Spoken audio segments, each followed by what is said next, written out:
Intermolecular forces. Intermolecular forces. Intermolecular forces. Intermolecular forces. Intermolecular Hello, Mr. Anderson. Intermolecular forces. Intermolecular forces. Open the door or I'm gonna throw rocks through your window. Which we abbreviate as IMFs. What IMFs are is a force of attraction between particles. You have one particle and another particle. They're not bonded together. There's just some force of attraction between them that is called an intermolecular force. In order to understand IMFs, you need to really understand the states of matter. So first, let's pretend you're a gas particle. You're zipping around through space, minding your own business. You're traveling in a straight line. You don't see anything else because gas particles are spread out super far apart. But at some moment, you actually, you're just minding your business, and all of a sudden you see another gas particle zip by.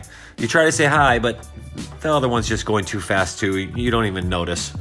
So let's cool things down. Let's cool it down a bit. Next time you see a gas particle zipping by, you notice that they're going slower, and you're just so bored and lonely. You just want to reach out and grab their hand and just say, hi, come on over here.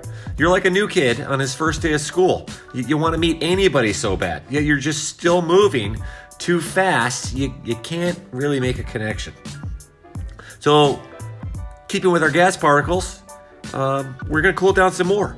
And now this little gas particle of you see a whole bunch of other gas particles. They're all so close to you, and they're all moving so slow. So it's so easy to interact with others now. You reach out and grab their hands and finally make a connection. Yay! Unfortunately, a gorillion others of these did the exact same thing at the exact same time. And now everybody falls down to the floor into a big puddle of liquid. Your gas particle freedom is gone. Now you are classified as a liquid. You're trapped. You're stuck with all these other countless particles, so you kind of get sick of that pretty quickly, and you just want to get away from everybody. You're pushing other particles away. You're trying to move around them, but they're just stuck to you. Ugh! Get off of me. It's like being at Sky Zone birthday party, and you go on the zip line. You wait your turn. You finally get on the zip line, and you're flying through the air. Woohoo! Gliding through the air without a worry in the world. You're a gas particle. But then you realize you're about to smash into that wall, so you gotta let go. And you let go, and you fall into this pit of soft, chunky foam blocks. At first, you like it. It's so safe and comfortable and smooth and warm, just laying there. But your friend starts yelling at you from the top, saying to get out of the way, because he's next to go down the zip line. Doesn't want to land on top of you. You also then notice that these foam blocks that you're surrounded by are pretty disgusting and sweat-stained. Or is that urine? You really can't tell, but you just want to get out of there as fast as you can. So you twist and you turn and you bounce and you flop all over the place. At this moment, you realize you have zero core because it's been about 2 years since you executed a sit-up, and it's so hard to get out of these foam blocks. I mean, who has a birthday party at Sky Zone anyway? You're making progress getting out of this disgusting foam block pit, and you are managing to fight your way to the top as you crawl and struggle and push these other foam particles past you as you slide past them.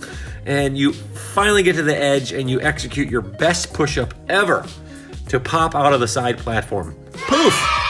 You're back to being a gas particle again as you just escaped the surface of the liquid. But hey, we're not going that way. They ask you how you are, you just have to say that you're fine when you're not really fine, but you just can't get into it because they would never understand. We're going from a gas to a liquid, and then we go to a solid. We're not going to go backwards to a gas. Remember, we're changing states of matter here to illustrate the difference between intermolecular forces. The only difference is really how you are stuck to other particles. So a gas, you're independent of all these other particles. You're just flying through space, or you're like on the zip line. No worries in the world. Life before homework. Kind of like that. But liquids, you're stuck to something. You're stuck in that foam pit. You're like a kid with 6 helicopter moms, always in your business. You just cannot escape. So intermolecular forces, IMFs, are the reason your carefree gas particle life ended. You got stuck to something else. So the stronger the IMF, the more likely you are to be stuck and not be a gas particle. And we'll be examining those a little bit later. All particles have intermolecular forces. Everybody craves to be in the company of somebody else, and that's no exception, even at the particle level. All particles exhibit a force of attraction called London Dispersion Forces. A lot of times people just say LDFs for short. Sometimes people call them London forces. Sometimes people call them dispersion forces. And sometimes people want to be really technical and call them London dispersion forces. I am a Forces. genius. Doesn't matter what you call them. We all got them. All the particles have them. LDFs are basically a tiny little attraction between particles. Remember, intermolecular forces are forces of attraction between the particles.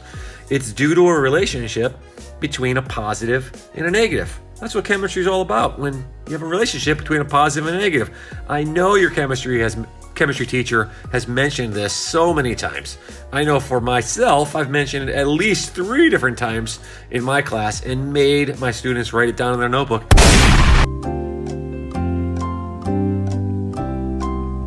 It's electrostatics. Touchdown confirmed. We're Can seeing they still remember it? No, they can't remember this word. The relationship between charges. You guys know this. Positive, positive. You can yeet that out of the window. You're not attracted to each other.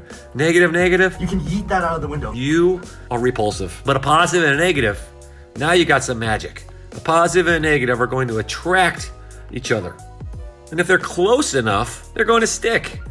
So let's turn this back to chemistry and look at your periodic table. Let's look at group 7A, also known as group 17. Let's look at the first 4. We have fluorine, chlorine, bromine, iodine. These exist in nature as diatomic molecules, or we call them diatomic elements because they exist in nature diatomically. There's not just a fluorine atom by itself. It's going to bond to another fluorine atom and make a fluorine molecule, which would be F2. So here you are F2, you're a gas at room temperature, and you're just zipping around by yourself. You're a single F2 molecule. But if you can put enough pressure on the F2 molecules, they will come into contact with other F2 molecules. You can get these F2 molecules close enough to each other where now they are going to affect each other and have a force of attraction. But why would they stick? There's no positive and negative on an F2 molecule. It is nonpolar, it is linear, it is symmetrical. There's no reason for a positive and a negative. But at any given moment in time, the electrons around that F2 molecule might not be perfectly and evenly distributed. I mean, electrons are zipping around at, what is it, a 20th of the speed of light? It's moving fast. So at any given instant, if you just took a quick snapshot, you want to see where the electrons were distributed around that molecule, you might find that there's an uneven distribution of electrons. Maybe one electron that was supposed to be perfectly drawn in a Lewis dot structure on the left-hand side of the molecule, so let's call it the left F. Well, maybe it moved a little bit towards the right F. So at that moment in time, there are more electrons on the right side of the F2 molecule than the left side. So that means the right side at that moment is going to have some more electrons, so it's going to be more negative than the other side. We call that a dipole moment, when there is an uneven distribution of electrons creating a kind of negative side, which by default creates a kind of positive side. So we call that an instantaneous dipole if you're just examining at some instant in time where the electrons would be. So at that given moment in time, if another F2 molecule was close enough to notice that this F2 molecule had a dipole, well, they might be influenced by it.